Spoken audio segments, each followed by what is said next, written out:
Di tepian Sungai Mahakam yang megah, matahari pagi menyapa tanah Kutai dengan keemasan yang sama seperti ribuan tahun lalu. Namun, gaung yang bergema di tepian sungai ini telah berubah dari mantra Hindu ke lantunan azan Islam. Pernahkah kita bertanya, bagaimana sebuah kerajaan Hindu tertua di Nusantara bertransformasi menjadi kesultanan Islam yang berpengaruh? Kisah ini dimulai di Muara Kaman, tempat lahirnya dinasti baru Kutai Kartanegara. Sementara Kutai Martadipura dengan tradisi Hindunya masih berdiri kokoh, dari hilir sungai, kekuatan baru mulai tumbuh.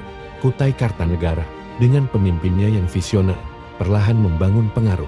Perubahan besar terjadi ketika Aji Raja Mahkota, penguasa Kutai Kartanegara, memutuskan untuk memeluk Islam. Islam masuk ke tanah Kutai bukan melalui pedang, melainkan melalui jalur-jalur dagang yang ramai.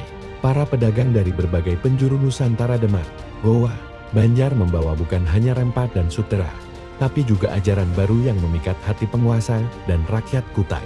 Transformasi ini mengubah wajah kerajaan.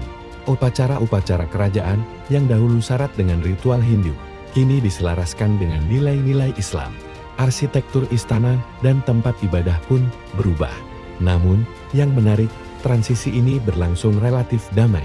Meski ada gelombang perubahan, kebijaksanaan para pemimpin membuat proses ini berjalan tanpa pertumpahan darah yang berarti.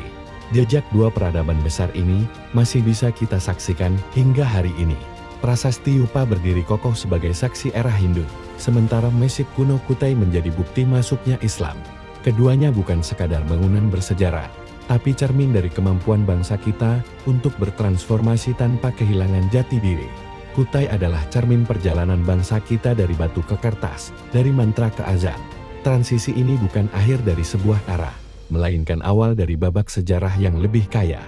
Dan kisah Kutai masih berlanjut, karena di episode mendatang, kita akan menyingkap peran penting Kutai di masa kolonial.